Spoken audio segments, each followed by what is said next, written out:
Zavix, what's that? Here, come with me.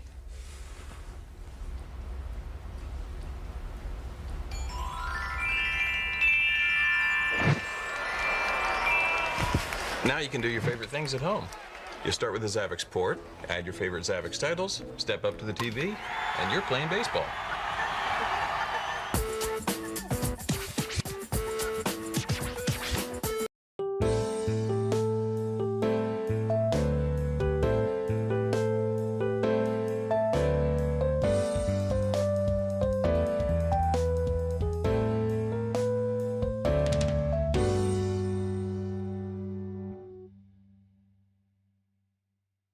Eh bien, avant tout, avant de débuter cette vidéo, j'aimerais vous remercier de nous suivre.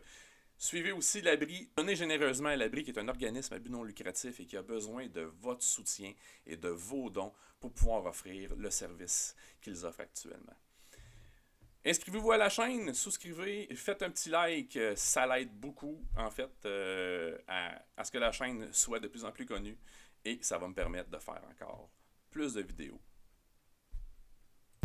En 2004, l'industrie de la console de jeux vidéo se divise en trois grands noms, Nintendo, Microsoft et Sony. Nintendo avait sa GameCube, Microsoft sa Xbox, et Sony la PlayStation 2. Mais une petite compagnie japonaise, SSD Company Limited, va bientôt offrir une console de jeux révolutionnaire munie de capteurs de mouvement, la Xavix Port. Expand your TV's capabilities like never before. Zavix Interactive Technology turns your movements into on-screen action. There's Zavix Bowling, Zavix Tennis, and Zavix Baseball. Get off the couch and into your games. Act now and get a $30 rebate. Eh bien non. La Wii de Nintendo ne sera pas la première console révolutionnaire à offrir ce type de technologie. 2 ans avant l'arrivée de celle-ci, la Xavix se retrouve sur les tablettes. Quand on y repense, il n'est peut-être pas anodin que la Xavix soit dotée d'une technologie semblable à la Wii. En effet, il faut savoir que cette console fut conçue par 9 ingénieurs anciennement chez Nintendo qui ont travaillé sur la NES.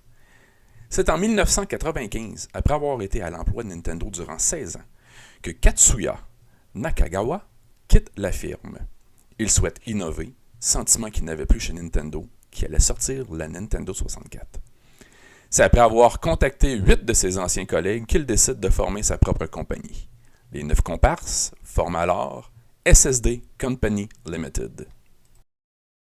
Petite anecdote, SSD est le diminutif de Shinseidai, qui signifie en français « nouvelle génération ». Sous le nom Expérience RPG, SSD lance sur le marché en septembre 2003 Dragon Quest TV Game pour Kenshin Dragon Quest Revive the Legendary Sword. Un jeu dit plug and play utilisant une technologie de capteur de mouvement dans une épée jouet qui servait aussi de manette de jeu. Le jeu fut un énorme succès pour la nouvelle firme. C'est avec ceci qu'il voit l'opportunité du succès que pourrait avoir une console de jeu basée sur la technologie de capteur de mouvement. Bien que certaines légendes urbaines mentionnent que la Xavix a vu le jour afin d'offrir une Wii version peu coûteuse, il en est tout autrement. La Xavix était destinée au marché nord-américain et se vendait 79,99 US en 2004 lors de sa sortie. La Xavix se voulait une console de salon dite de fitness. Tout le marketing était basé sur cet aspect. De plus, une énorme campagne publicitaire fut faite autour de Jackie Chan. Et oui, la star de films d'arts martiaux a vu un grand potentiel dans cette console.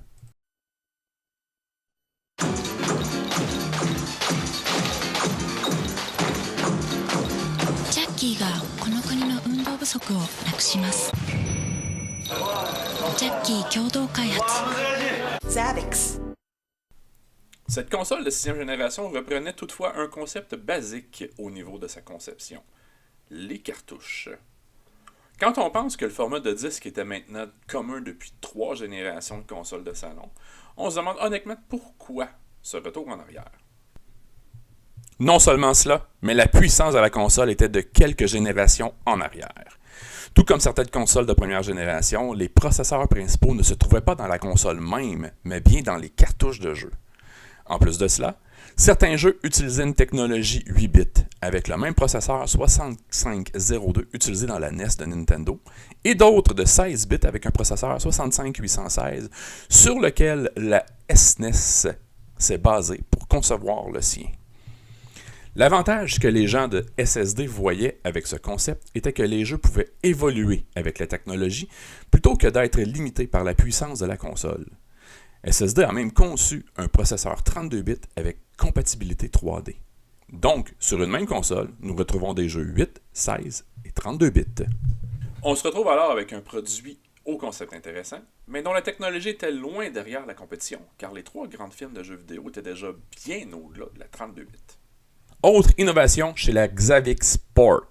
Certains jeux avaient même une caméra intégrée à la cartouche, et ce, bien avant l'arrivée de la PlayStation Eye ou encore de la Xbox Kinect. Par contre, l'un des inconvénients de cette console, c'est qu'elle n'avait aucune manette à proprement dit. En fait, chaque jeu comporte sa propre commande sous la forme d'un objet lié au sport que le jeu représente. Une batte de baseball, une boule de bowling, des bâtons de golf. Vous voyez ce que je veux dire. Ceci pourrait alors causer des problèmes logistiques d'entreposage chez les joueurs. Parlant de jeux, un total de 23 jeux ont été produits au long de la durée de vie de la Xavix, dont 8 sont exclusifs à l'Europe et 5 ne sont sortis qu'au Japon. Bien que la Xavix soit une console dite region-free, seulement 10 des 23 jeux se sont vus offrir une version nord-américaine en anglais. Baseball, bass fishing, bowling, power boxing, high hand, golf, GMAT, lifestyle manager, music and circuit, tennis. 3 d'entre eux avaient des cartouches munies de la caméra. Bowling, power boxing et high hand. Et leur dernier jeu fut produit en 2008. Quand Nintendo lance la Wii en 2006 avec une meilleure technologie, beaucoup plus de fonds et une campagne publicitaire mondiale, ceci a sonné la cloche du début de la fin pour SSD et la Xavix. Vers la fin de vie de la console, en 2013, on pouvait se la procurer avec le jeu tennis pour la modique somme de 19,99$. Bien que tous les réseaux sociaux de Xavix Sport furent fermés en 2013, on pouvait se procurer officiellement la console jusqu'en 2017. Donc, manette sans fil, capteur de mouvement, jeu d'entraînement de sport, on croirait réellement que l'on parle de la Wii, mais non. Quand on croit que ces idées ingénieuses proviennent de chez Nintendo, et qu'après quelques recherches, on se rend compte que les premiers à l'avoir fait sont des gens d'une petite firme de jeux vidéo qui voyaient grand. Eh bien, on ne peut que se demander sur quel autre sujet de cet univers on a pu se tromper.